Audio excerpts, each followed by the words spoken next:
Hey, in this video I'm going to show you how you can connect the Bluetooth headphones, earbuds into your POCO M6 Pro.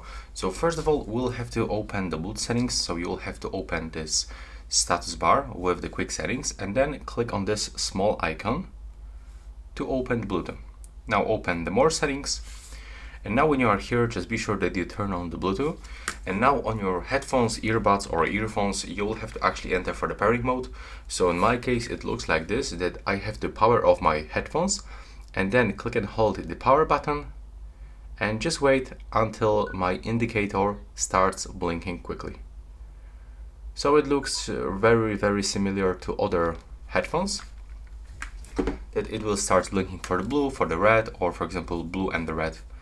And as you can see here, I can find this quick pair information, but I can also click here to scan for the nearby devices, and from this I can select my Sony WH-1000XM3 headphones.